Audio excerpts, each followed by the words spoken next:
Thanks for tuning in. I'm your host, Andy Zopp, and this is Chicago Newsroom 2.0. At the roundtable this week, Francia Garcia Hernandez, Hal Woods, Heather Anichini, and local news legend Joli Robinson joined me to unpack the ongoing crisis at CPS and the looming crisis that is the city's 2025 budget deficit projection of nearly $1 billion. I'll also sit one-on-one with Center on Halsted's new CEO, Joli Robinson, and Poetry Foundation's Vice President of Engagement and Programs, Ydalmi Noriega. We'll get started on the other side of a short break. Stay with us.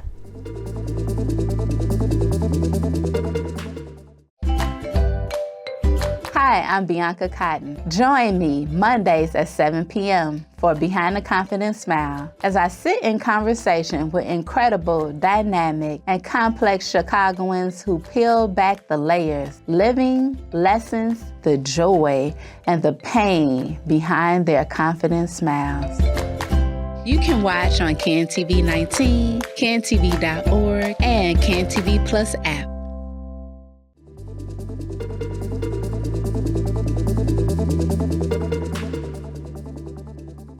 The largest comprehensive LGBTQ plus center in the Midwest, Center on Halsted is visited by more than 1,000 community members daily. Center on Halsted provides a safe and welcoming environment with programs and services ranging from volleyball and dance and cooking classes to rapid HIV testing, group therapy, and vocational training. Joining me today to discuss the work and mission of this incredible community resource is Center on Halsted's new CEO, Joli Angel Robinson. Welcome to the newsroom, Joli. Thank you. It's an honor to be here today. Thank you. And not quite so new, right? You said you've been here since January. Absolutely. I started earlier this year in January, so almost a full year. It's been great. So let's, I'm certain that my introduction didn't cover it well enough. Can you just tell the audience a little bit about the Center on Halsted, your purpose, your mission, and what do you do? Absolutely.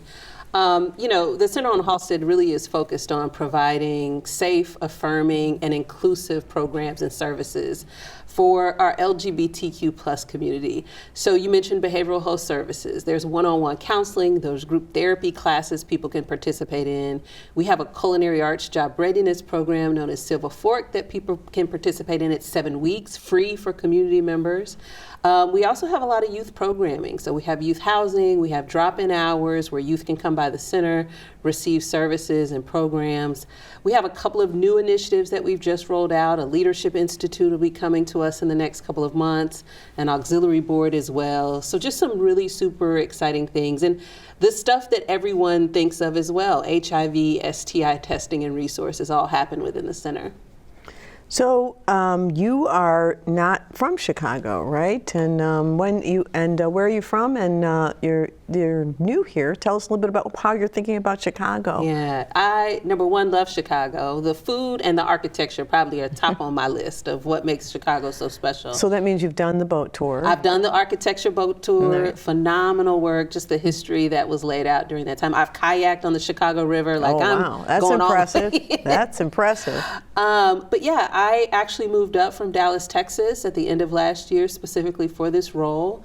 And I call myself a military brat, so I moved around quite a bit in my earlier years, but I had been in Dallas, I called that home for about 30 years. So wow. I've been really enjoying exploring Chicago. Wow, for someone to come to Chicago in January and to say they love it says a lot about the great things at the city. So what encouraged you, what excited you about the center as a role, as a leadership role? You'd run another not-for-profit in Dallas. Yes, in Dallas I was over a nonprofit that focused on serving people in an entire system that served people experiencing homelessness. So what excited me about coming to the Center on Halsted was not only its priority of senior housing, we have senior housing and programs, but also youth housing, And as a queer Black woman myself, just the opportunity to ensure that I was creating a culture where all people could see themselves represented at the center, not only internally for staff, but externally for our community as well. Wow, and so one thing that I've noticed is really kind of the scope of services. It really sounds like truly holistic. You know, as we said, everything from classes to counseling. What's the theory behind that? Why, you know, sometimes it sounds like if you do so much, maybe you're spreading yourself too thin. Why cover so much ground? Yeah, it's about serving, you know, I tell my team all the time, it's about serving the whole person holistically. People don't come into the door just focused on one thing. We know that they might have housing needs, they might have employment needs, they might just have a need to be able to find community. That's why we have a theater in our space that seats 160 folks. A lot of theater acts come through there just to provide community. That's why volleyball happens on site as well, because many people are looking for not only those services that we may be able to provide, but also a sense of community which they can find in our hallways as well. Right. And you talked about youth programming. Why is that important to you and to the center to make sure you're focusing on the youth and the LGBTQ plus community? Absolutely. I'm not a spring chicken anymore, but I remember what it was like growing up. I remember, you know, not having perhaps a role model to look up to when I'm starting to think about who I am and my identity. And so we know that some of our youth, even in the unhoused space, we see a disproportionate number of our youth that are experiencing homelessness, and that's true in the LGBTQ plus community as well. And so we know, and many community centers across the country know, that you have to focus on youth. Sometimes, unfortunately, that's the population with the highest suicide rate. And so we know that, you know, they are really experiencing not only hormonal changes within their life, but as they're really figuring out who they are and their full identity and stepping into that, we want to ensure that we're providing that safe space, that affirming space for them and their identities. Yeah. In recent years, in particular, unfortunately, kind of negative rhetoric and around the LGBTQ plus community has kind of escalated. A lot of the states are posing really horrific laws and rules on transgender children and banning transgender affirming care. Why is it important, do you think, to have a center on Halsted here in Chicago now, in particular? Yeah, I mean, you mentioned it. Center on Halsted is the largest community center here in the Midwest. We understand that we have a mandate on our mission and within our values to ensure that we're thinking about all of those, especially those that oftentimes are feeling those challenges, whether it's policy changes, not just in this state, but across the country. And as you mentioned, many of our transgender siblings and youth specifically are feeling the brunt of that, the political environment, and how nasty some of it really is getting. That is an assault on someone's whole personhood. Right. And so for us as a center, it's critically important that we're providing those spaces. You know, we partner with other organizations. There's a Trans Safe drop-in that happens on Mondays through our Chicago House partnership. There are, some of our groups that meet at the center through our behavioral health team are focused on, some of our transgender siblings as well, and ensuring that we're providing it in a space that really meets the needs and the desires of an individual seeking those services. Right. So important today. So speaking of important today, I can't say couldn't be a more important time. You know, we are literally just a few weeks away from a critically important election for our country. Are you doing things to mobilize voters and to help provide education about the importance of getting out to vote? Yeah, absolutely. We joined, several other community centers in letting people know that voting is critically important. Because we are a nonprofit, we we don't tell you who to vote for, but we can say is vote for the issues that really impact you, not only as a member of the LGBTQ plus community, but if you love and know someone, or even if you don't know someone that is a member of the LGBTQ plus community, that you're thinking about some of those policies and the headwinds of change that we might be seeing within our country that are really attacking and assaulting people's full identities. And so we have asked and implored and shared on social media that folks should get registered to vote, make sure they're registered to vote, and also that they take that action and that privilege and right that we have to vote. Right, and we're fortunate to live in a state and a city where they make it super easy to vote, to register to vote, to exercise your vote. But I'd say, really encouraging people to be informed. I think I'm sometimes surprised by, because I'm so in it, and we talk about it a lot here on the issues of the day on the show, how uninformed people are about critical issues that will impact them. Because I think sometimes well, it's not going to impact me. So huge entity that you're running, new city. Tell me what have been what's been high, or let's start with what we want to end on high. So start with what's been frustrating, and then tell me what's been really inspiring for you in your role. I can't think of any negatives, honestly. I can say that, people have been really welcoming and inclusive and have really guided me in this journey to understand not only Chicago, but to understand the LGBTQ plus community here in Chicago. I think, I was just talking to someone earlier. I'm still learning the politics of Chicago myself, and watching the news and understanding a variety of those conversations, whether it is the city budget or other issues that are happening. It really is helping me understand and keep a pulse of what is happening at the city or state or federal level that may impact us as a community center. Some of the highs for me, I mentioned at the beginning, food.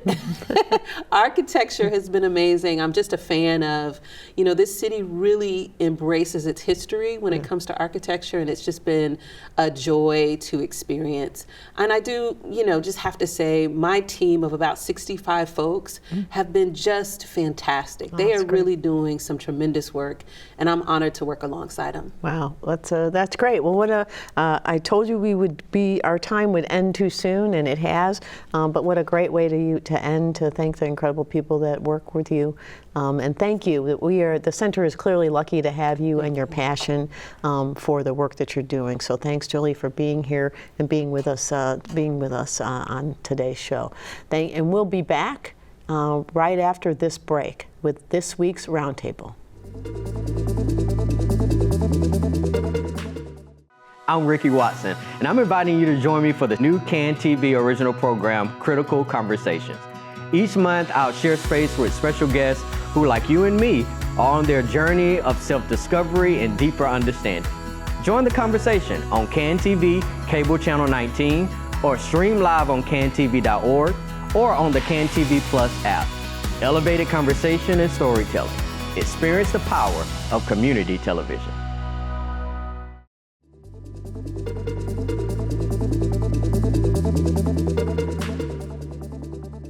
The ongoing turmoil at CPS moved at warp speed over the past week, with the entire board appointed by the mayor resigning and a new slate in the wings to replace them.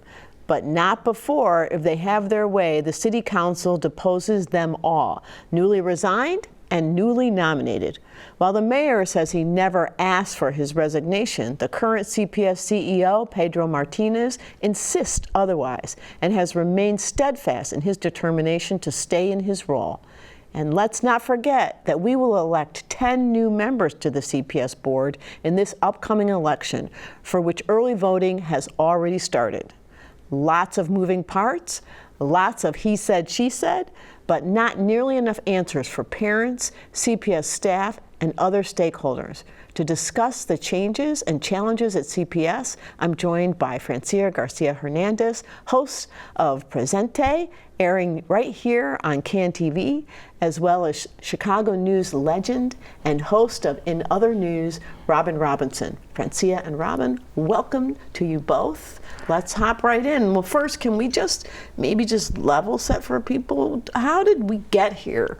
How did we get to the board resigning, new board in the wings.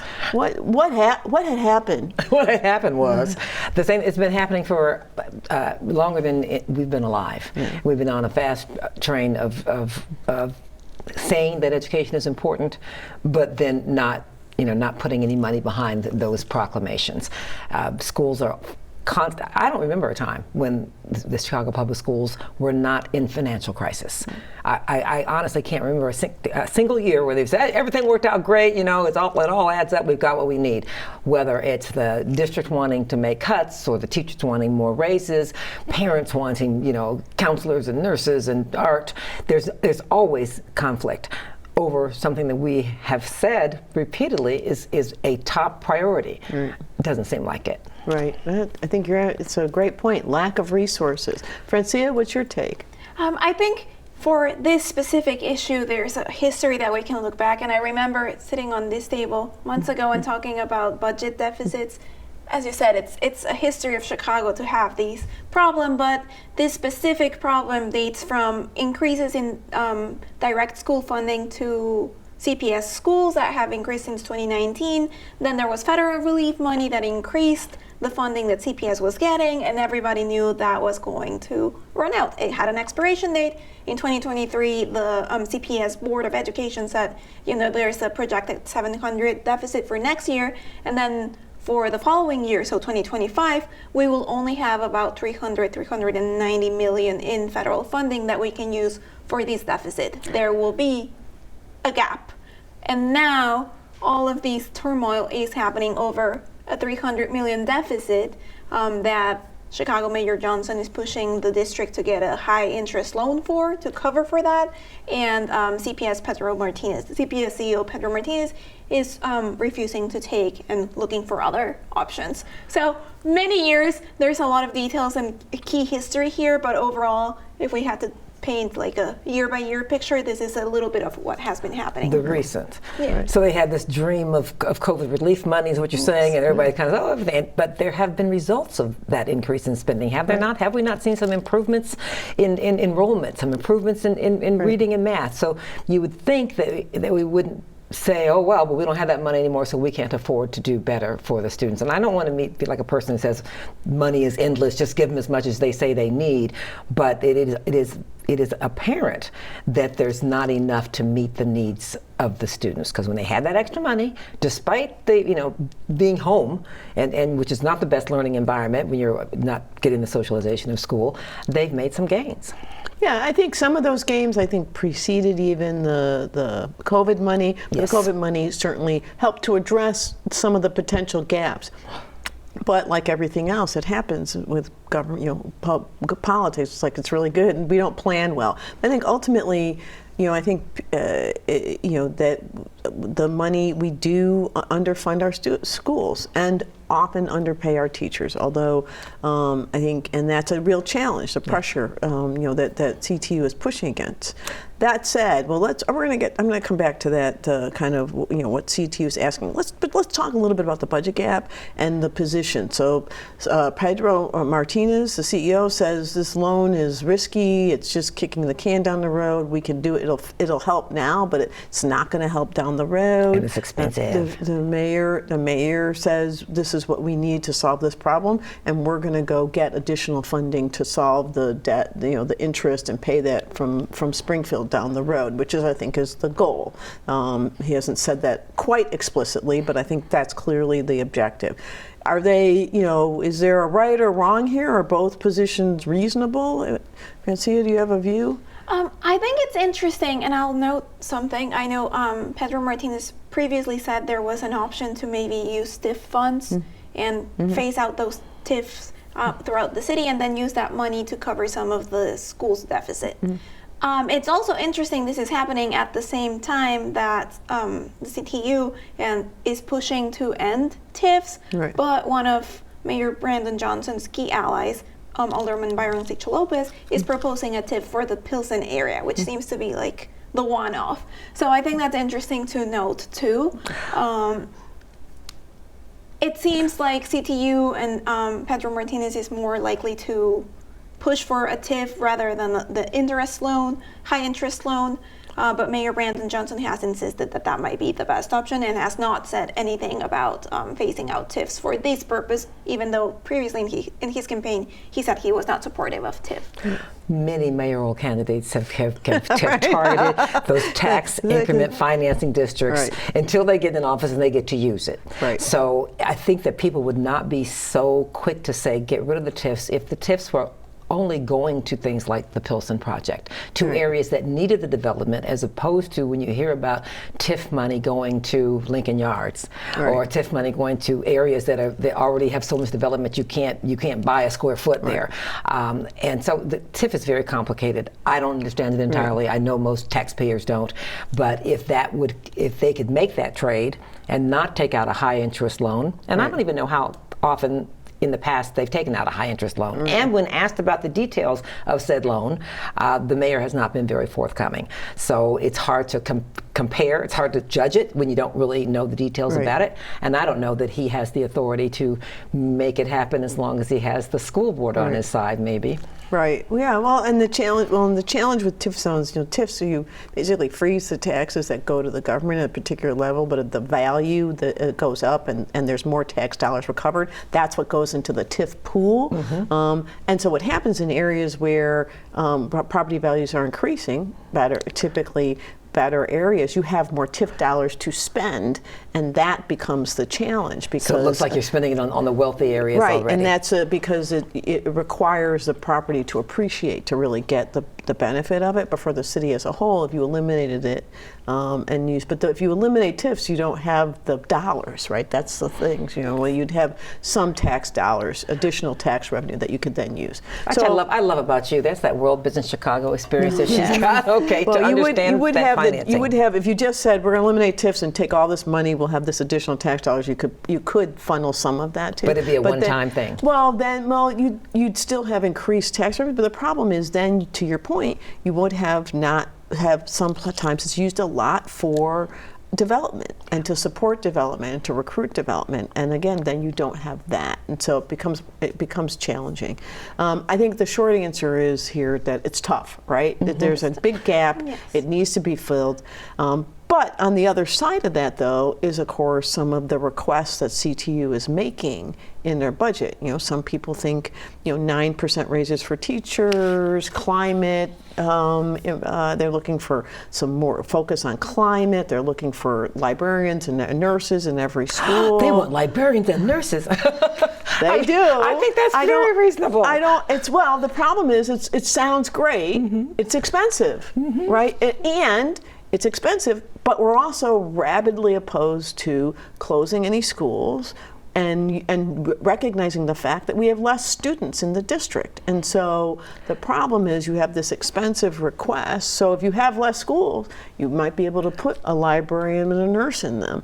And that's the balance that I think people are frustrated. Like, you're a business, you have a piece that's, you lose some of your business, you start shutting stuff down, as hard as it is, but you have to reduce your expenses. But if you do that, then how are you going to attract new customers? So is not enrollment been climbing the last 2 years? No, it's been climbing in some parts, but overall the district is declining pretty significantly. Overall, so I guess my question is, if you demean the product, i.e. the school experience, then it'll just continue to go down. But I'm not saying they should close a bunch of schools. I'm just saying that it's very difficult. Which comes first, right? Did we reduce the quality and then enrollment went down, or did enrollment go down and so we had to reduce I think enrollment's gone down actually because population's gone down as well, right? So, but it's just been a trend. Enrollment's going down. It's not just Chicago. Enrollment's going down in a lot of places. We're not procreating at the same rate that we used to procreate. But your next segment will be on population collapse. Right. Okay. So, I think the answer is there's no one right answer, I think I think this is a negotiation, and there are many issues to consider, many constraints, but at the end of the day, it's going to affect families, children, teachers, and all of those who benefit and rely on CPS. Right. Well, and we benefit in many more ways than just education. Remember that public education began as a way to combat the other ills that come from people not being educated. All right, so you support the criminal element when you don't educate people. You know, people don't have the hope for doing anything better, so they do something worse. It's the things that we say as our number one issue, safety, directly related to offering a quality education to everyone. So I think that if you keeping that big picture in mind, you know, what do we spend on incarceration? You know, I don't want to sound like Jesse Jackson of the '70s, except I do, because it is directly related and has been acknowledged as such from the very beginning of public education. I totally agree.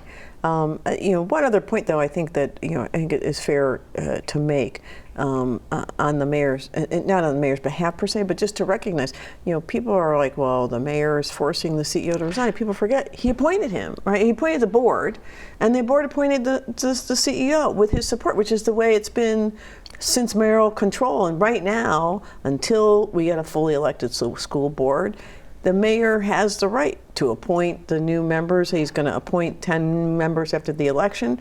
He had the right. He appointed the current board, and I think people forget that fact. He is, when he says that it's within his authority, he is correct. I think the challenge is always it's how things happen that matters. I don't know, Robin. No? I think people are very worried about the balance of power. Yeah. If the mayor's in charge of the CPS and CTU and the mayor are one and the same, which is what many people are accusing him of not being able to negotiate with the teachers union because he is of and from and supported by the teachers union.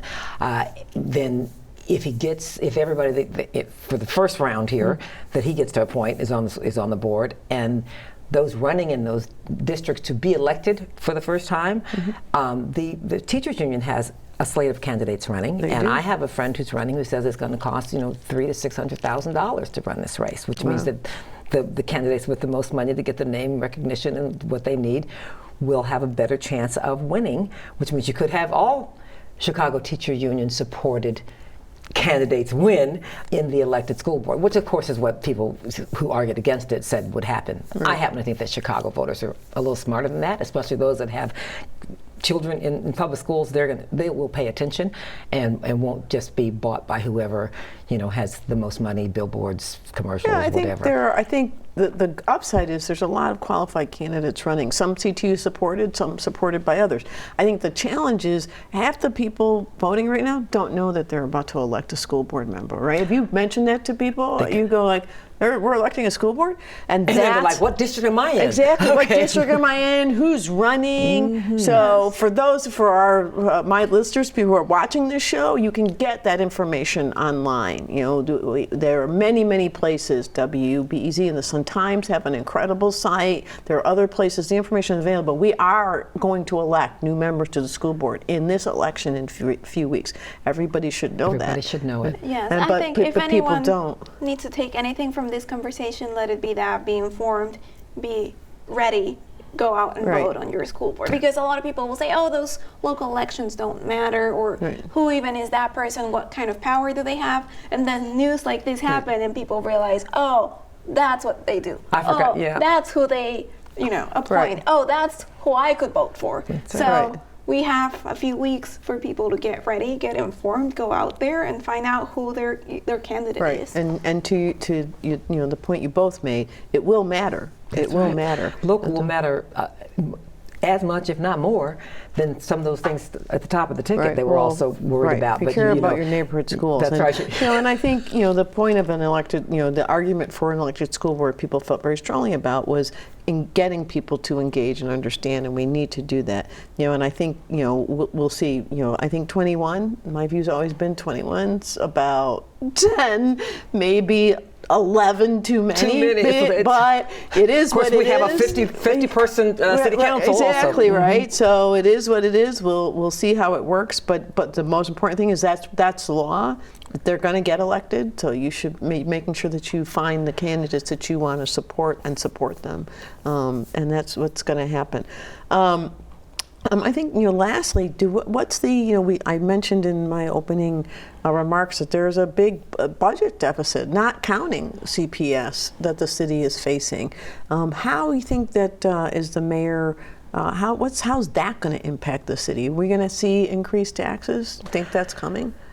I think that has to be on the table. I think it'd be interesting to see how they come together, find some common ground, because this particular battle over CPS finds 40 of the aldermen lining up against the mayor, or at least even his allies questioning these moves. And I don't know how that bodes for let's get together and unify around what we need to do to make this budget add up. Right. It's going to be a tough conversation, and I think it's time to hopefully come together and recognize we have some tough decisions and try and figure out a path forward, which we have done, as you both know, many times in the past. So hopefully we'll see that happening. Unfortunately, this incredible conversation has run out of time. I can't believe it, but you guys both know so much and have so much experience in this city and are so well informed. Thank you for spending time with me and talking about this critically important topic, the education of our children. Nothing more important. We'll be right back on the other side of a short break. I'll be joined at the roundtable by Chicago Public Education Fund's Heather Anichini and Hal Woods from Kids First Chicago. Stay with us.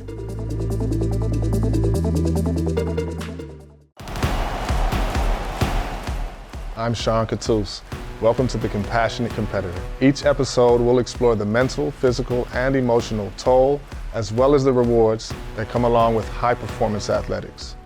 Join the conversation on CAN TV Cable Channel 19, stream live on cantv.org, or on the new CAN TV Plus app. Elevated conversation and storytelling. Experience the power of community television.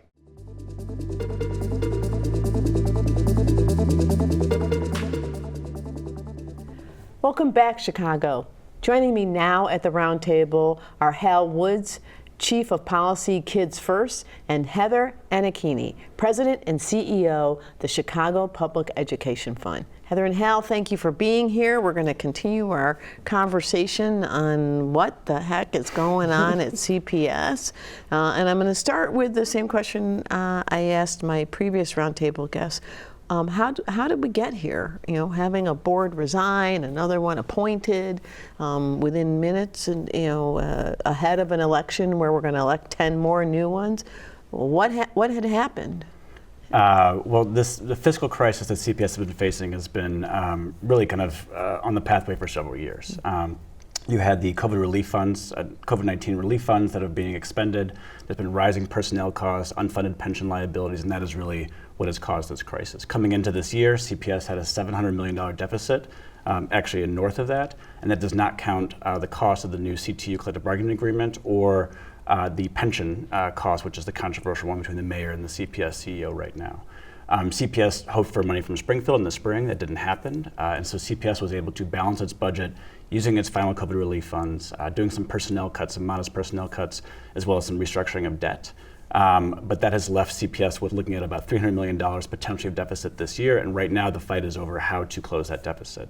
You've got the mayor that's proposing to use a high-interest short-term loan. You've got the CPS CEO asking for TIF surplus as the reason, as the way to pay for that.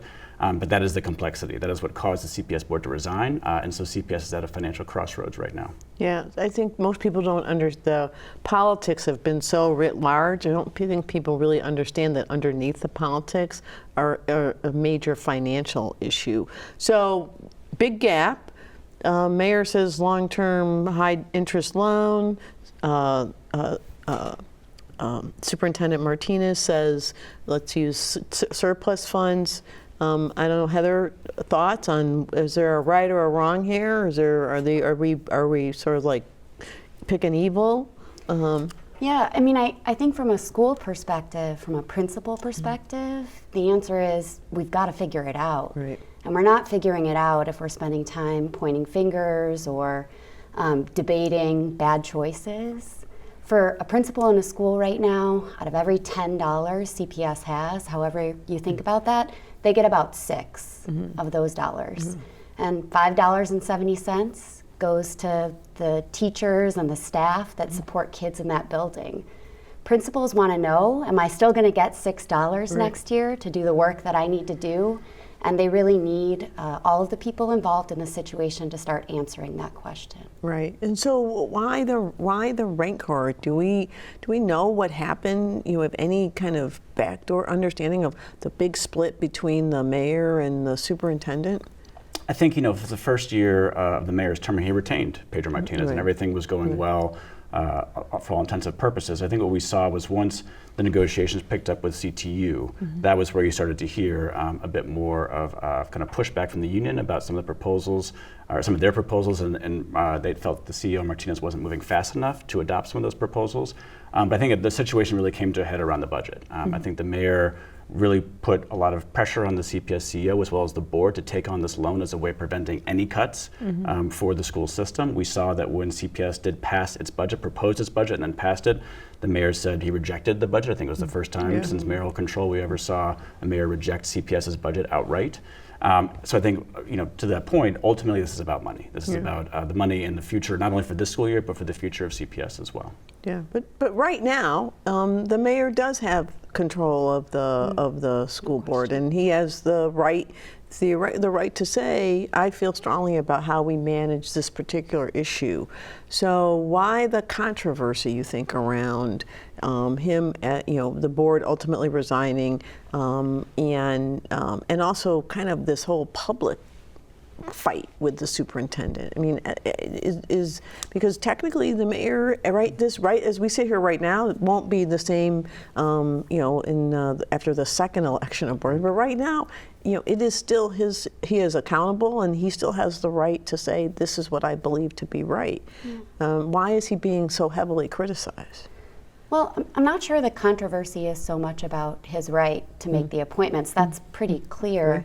I think some of the controversy is about the time that is required to answer these really complex questions and how hard it is to come to answers that really serve students and schools well. The contract that we're talking about is hundreds of pages long, and it will impact what principals and local school councils and teachers can do for a long time. So those details matter, and making sure that the public understands who the people are that are making those decisions matters too. Right.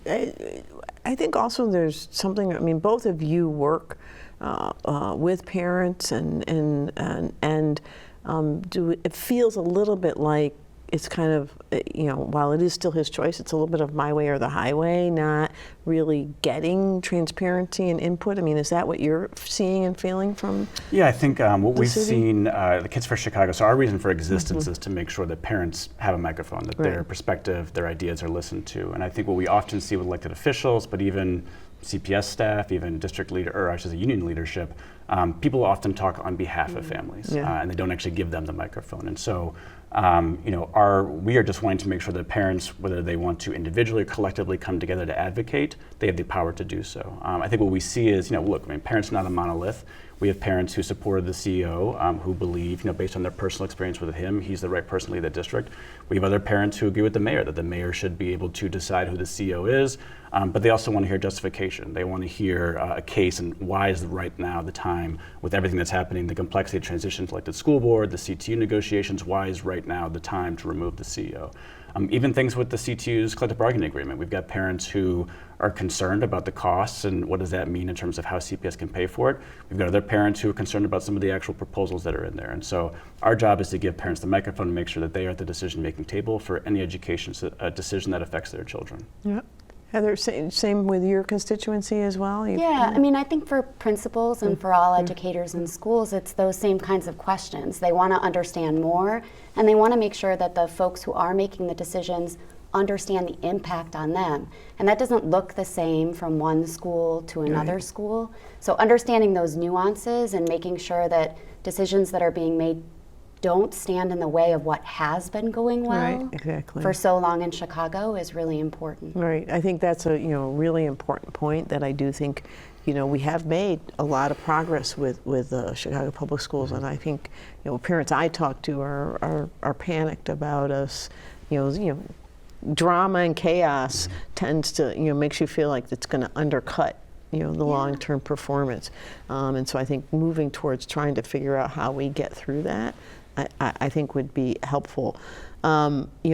I think the challenge, though, of course, is that the city and the school district are facing real financial challenges. There was one Chicago Tribune editorial that I saw that compared us to Detroit, and people know Detroit fell apart and they had to come in and take the schools. I mean, do you see that? Do you feel like we're going to figure out a path here? Or do you, Hal, I'll start with you, and then Heather, I'll move to you.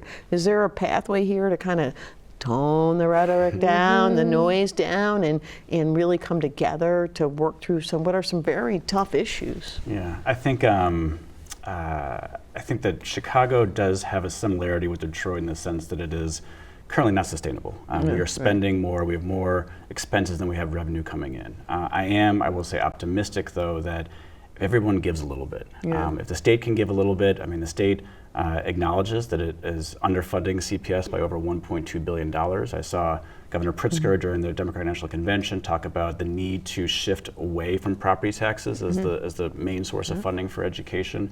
So I think the state is willing to give.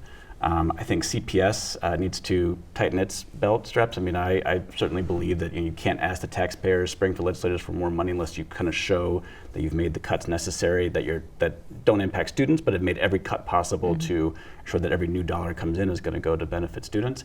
I think the city could be doing some things creatively to also bring in new revenue. But I'm cautiously optimistic that the parties can work together. I do think, the mayor refers a lot to this loan as a bridge loan. I'm not supporting the loan, but as a bridge loan because he believes that he can get additional funding from Springfield. However, you continue to see the rhetoric from the governor and also key legislators that with the crisis, with the turmoil, with the tumult, there's not a lot of confidence right now to give CPS new revenue. And I think, unfortunately, linking that new revenue to a new collective bargaining agreement as kind of like what is this new revenue going to fund, I think also erodes some confidence as well. Agreed. I think it's a hard environment to get to resolution. Yeah, I think Chicago has one advantage we don't talk enough about, and that's that we will get somewhere because it happens at the local level. Right. Yeah. No matter what's happening at the state level or even at the CPS board or city level, principals are showing up every day. They're opening buildings for 44,000 staff, 325,000 kids. And for years and years, with less money than they needed, they got results. So I think if we can continue to make sure that no matter how loud it gets at City Hall or at CPS, schools can continue to do that work, we will see the results we need for our kids. Right, it's a great point, and I think related to that is I do think our principals probably could be incredible advocates for where dollars could go and be well spent if you could use it. You both, as usual, have been amazing and fantastic, and unfortunately we have run out of time on this conversation that could go on for a while. I want to thank you both for being here and taking the time. We'll be right back after the break with a bonus one-on-one segment featuring Poetry Foundation's Vice President of Programs and Engagement, Ydalmi Noriega. Stay with us. Welcome to Presente, a public affairs program elevating the voices and visibility of matters most important to the Hispanic Latino community, spotlighting leaders who are actively implementing solutions and fostering community-led responses to the issues in their local community. Join us monthly via Channel 19, streaming on cantv.org and the CanTV Plus app. Elevated conversation and storytelling, experience the power of community television.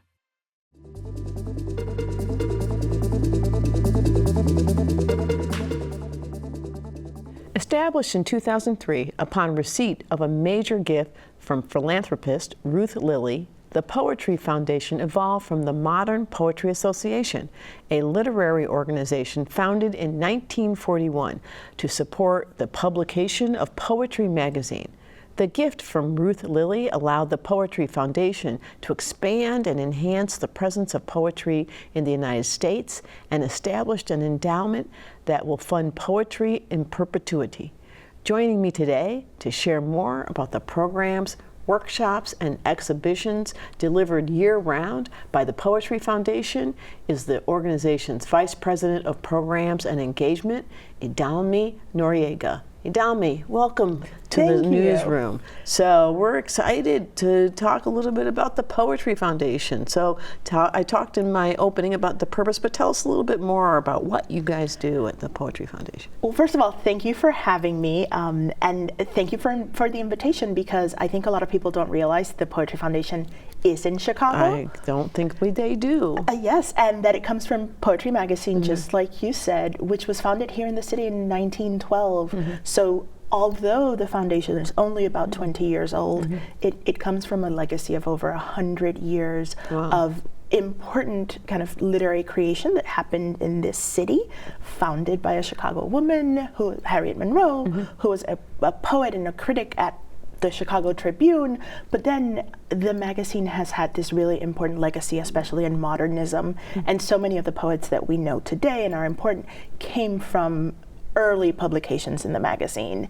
And so there's what's on the page, and that's fantastic and rich. But because of the gift that you mentioned, it allowed the creation of this foundation that then made it possible to foster and celebrate poets and poetry in ways that we've been doing now for 2 decades. Yes, here in Chicago, but also across the US.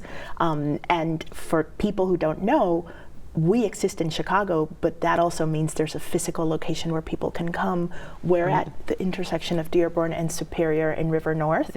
There's a beautiful library. There's a beautiful space where we have readings and other performances, and we always encourage people to come visit the building. Oh, that's so exciting. So talk a little bit about, first talk a little bit about Poetry Magazine. It's a really important magazine in poetry and to highlight new poets and their work. How often does it come out? And what's its objectives?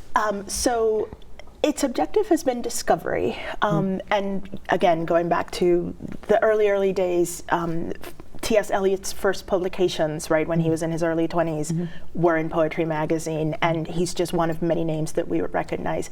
And that goal of discovering what's new, vibrant, what's the future in poetry is something that continues today. The magazine is a beautiful object. It is published 10 times a year. It is a big deal to be published in Poetry Magazine, and for about a few hundred poems that are published in each year in the magazine, the editors review more than 120,000 submissions. Wow. So competition is fierce. But if you go on those pages, what you will see is what's happening in English language poetry right now. But another neat thing that has been happening because of our newish editor Adrian Matika, who's been in the magazine for about 2 years, is that now you also find poems in translation, and a rare thing, you find a poem in its language as written, and then you find an English translation, often with commentary that allows you to dig deep into that poem and understand what both the poet and the translator are doing. Wow, that's pretty incredible. That's neat. So you do a lot, as I said in my opening, and you touched on, to really spread the word about poetry and expand people's access to poetry. You recently conducted, during Hispanic Heritage Month, you mounted ECOS, a Chicago Latin Poetry Festival. Tell us a little bit about that and how it went, and what was the goal there? The goal there was, again, to shine a light on the rich poetic heritage of Chicago, specifically Latine poets that have lived in the city for decades and have done really important cultural work here. ECOS came from just a mention, Sandra Cisneros, who of course, beloved Chicago writer and poet, closed her tour for her most recent poetry collection at the Field Museum about 2 years ago. There were 700 people in the room, which is a very rare thing for poems, for a poet. And there was like amazing energy in the space. And she very briefly, she was being interviewed, or she was in conversation with Chicago poet Carlos Cumpian, and they briefly said like, oh, remember we were young, and in 1991 we did this thing at like the Mexican Fine Arts Center, which is of course our beloved National Museum of Mexican Arts now. And they rattled off the names of these young poets who they hung out with over the course of a weekend, and they're all legends. It's like a former U.S. Poet Laureate, a couple of MacArthur geniuses. And we're like, what would it mean to have an echo of that moment now, right? Who are the people who both existed at that moment and have continued to careers, but who are the young people now that in 20 and 40 years will think of them in the same way that we think of Sandra Cisneros and Juan Felipe Herrera? And it was great.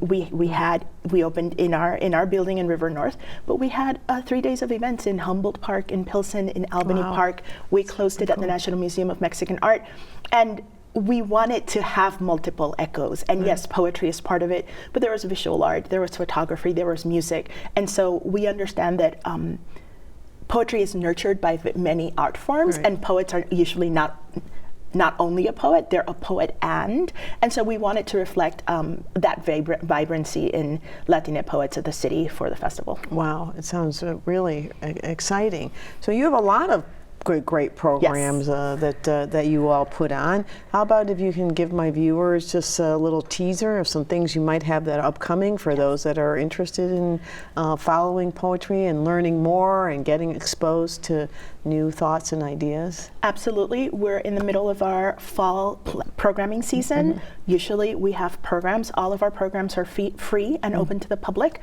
usually at 6 p.m. on Thursday night. And this very week on Thursday, we'll be opening our fall exhibit. It's a gorgeous light and poetry exhibit by Luftwerk. The opening for that is this Thursday evening. The exhibit will be up through January, so I encourage people to come anytime to visit the library and the gallery, and then go on our website, poetryfoundation.org, to see the full calendar of events that are running through the end of the year. Wow, I bet that's really beautiful. And remind me where the library is, where you can go. You said Superior. So Dearborn and Superior. Superior. The address is 61 West Superior Street. Wow, that's super exciting. Well, that's and the website is poetryfoundation.org. That's correct. Okay, terrific. Well, thank you so much for being here, for sharing your love of poetry. How did you, quick question, how did you get and take the role that you have? Do you love poetry? Do you write poetry? I love poetry. I read a lot of it. I dabble in it, but I don't consider myself a poet. I'm a writer. I write mostly fiction. But through my career, I had done a lot of work in mission-driven organizations, and it was a moment where I was able to join both kind of like my professional expertise and my love for books and me being part of communities of artists in Chicago, and had the opportunity to work at the foundation, and I said yes, and it's been fantastic. Well, thank you for sharing your love of poetry and for the work of the Poetry Foundation with us. I really appreciate it. I'll be right back with my final thoughts on the other side of this short break. Stay with us.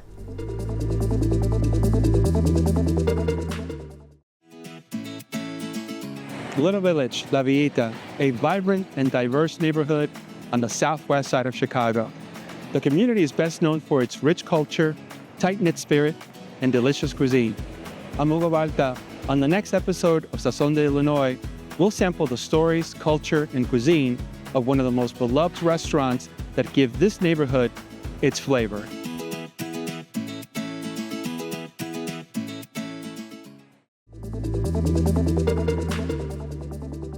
On the campaign trail in Pennsylvania, President Barack Obama made a surprise visit to Vice President Harris's campaign headquarters in Pittsburgh, delivering a message for men, specifically black men.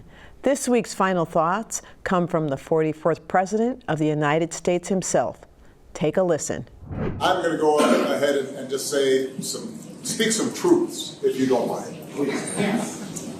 Because my understanding, based on reports I'm getting from campaigns and communities, is that we have not yet seen the same kinds of energy and turnout in all quarters of our neighborhoods and communities as we saw when I was running. Now, I also want to say that seems to be more pronounced with the brothers. So if you don't mind, just for a second, I'm going to speak to y'all directly and say that when you have a choice that is this clear, when on the one hand you have somebody who grew up like you, knows you, went to college with you, understands the struggles and pain and joy that comes from those experiences, who's had to work harder and do more and overcome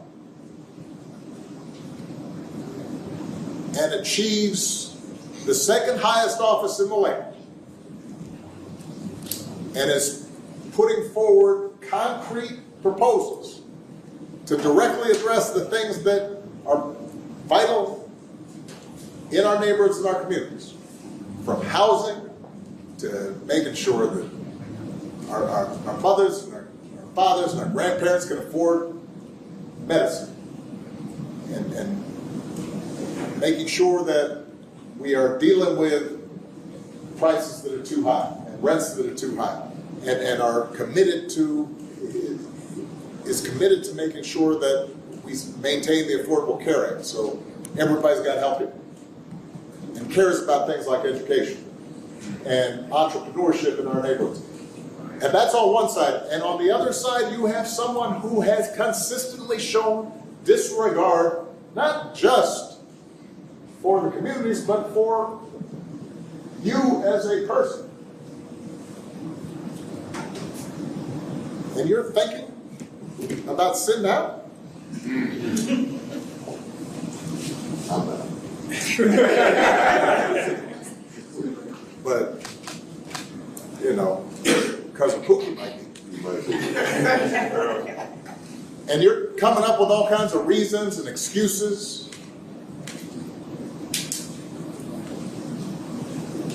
I've got a problem with that. Because part of it makes me think, and I'm speaking to men directly now, part of it makes me think that, well, you just aren't feeling the idea of having a woman as president. And you're coming up with other alternatives and other reasons for that. And I think anybody you are talking to in a barbershop, anybody you are talking to in your house, in your family, at church, who is coming with that kind of attitude, I think you have to ask them, well, how can that be? Because the women in our lives have been getting our backs this entire time. They've been raising us and working and having our backs. And when we get in trouble and the system's not working for us, they're the ones who are out there marching and protesting. And so now you're thinking about sitting out or even supporting somebody who has a history of denigrating you because you think that's a sign of strength, because that's what being a man is, putting women down. That's not acceptable. This shouldn't even be a question. Thank you for tuning in Chicago and beyond. Until next time, be well and well informed.